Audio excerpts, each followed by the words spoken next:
Jack the reaper, एक ऐसा नाम जिसने 18th सेंचुरी में इंग्लैंड में एक डर पैदा कर दिया। उसने मर्डर्स को ऐसे अंजाम दिया कि सुन के ही लोगों में दहशत का माहौल पैदा हो जाता था।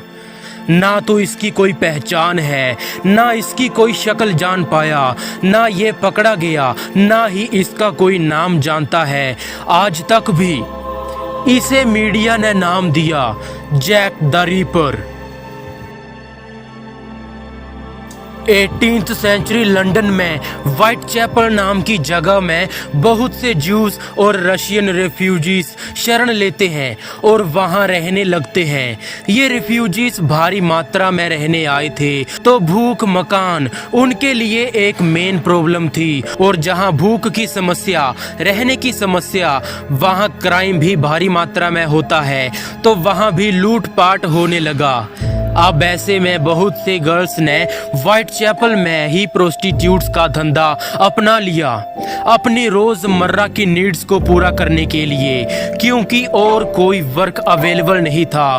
तो वहीं भारी मात्रा में रेड लाइट एरियाज फॉर्म हुए। एक मर्डर को अंजाम दिया गया। व्हाइट चैपल की एक प्रोस्टिट्यूट मैरियान निकोलस को बेरहमी से मारा गया। उसका गला काट दिया गया था और उसके पेट को बुरी तरह से चाकुओं से रौंदा गया था। जब उसकी लाश मिली तो उसे पोस्टमार्टम के लिए भेज दिया गया।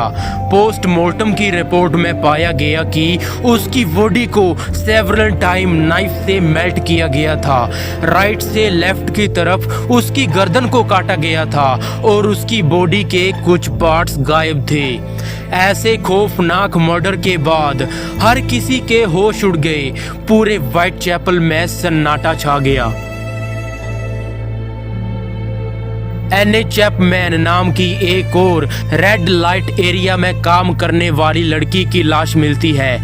उसका मर्डर भी वैसे ही किया गया था जैसे निकोलस को मारा गया था। उसका भी गला काटा गया था, चाकुओं से उसके पेट और डाउन के पार्ट्स को मेल्ट किया गया था और उसके शरीर के कुछ पार्ट्स गायब थे।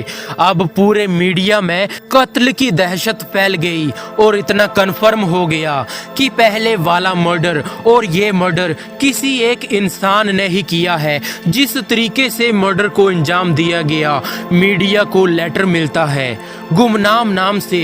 इस लेटर में बताया गया कि उसने ये मर्डर किया है। कातिल का कोई सुराग नहीं था, ना इसकी कोई पहचान। तो मीडिया ने इस कातिल को एक नाम दिया, जैक द रीपर। और जैक द रीपर नाम, ये नाम एक्सेप्ट कर लिया गया क्योंकि उस कातिल की कोई पहचान नहीं थी। इस नाम का खौफ बैठ गया। इसी बीच कुछ दिनों के बाद एलिजाबेथ स्ट्राइड नाम की एक और लड़की का मर्डर होता है और ये मर्डर भी वैसे ही दोनों मर्डर्स के जैसे किया गया था। गला कटा हुआ और पेट को चाकुओं से रौंदा गया था और उसके कुछ अंग गायब थे। अब पुलिस का शक यकीन में बदल गया कि ये एक ही आदमी है जो मर्डर्स को अंजाम दे रहा है और इतनी सफाई से मर्डर्स को अंजाम दे रहा है, पार्ट्स निकाल रहा है, गला काट रहा है। हो सकता है कि ये कोई डॉक्टर हो। अब मीडिया इन तीनों मर्डर्स के बाद अखबार में छाप देती है कि कैसे इन मर्डर्स को अंजाम दिया गया है। लोग अखबार में पढ़ते हैं और जैक द रीपर इस नाम के डंके बजने लगते हैं। पूरे व्हाइट चैपल के लोग सहम जाते हैं, पर फिर भी पुलिस को कोई सुराग नहीं मिलता है कि किसने और क्यों मर्डर को अंजाम दिया। लोगों को घरों से बाहर ना निकलने की सलाह दी गई, पर हद तो तब हुई जब दो और मर्डर्स को अंजाम दिया गया। दो लेडीज और जैक द रीपर्स की विक्टिम बनी, जिनका नाम था कैथरीन और मैरी जेन। उनका मर्डर भी सेम वे में ही किया गया था। नाकाम हारी हुई पुलिस को कुछ नहीं मिला। 2000 से भी ज्यादा लोगों को शक के दायरे में उठाया गया था, पर किसी एक पर भी कानूनी कार्रवाई नहीं हुई। कोई सबूत नहीं मिला।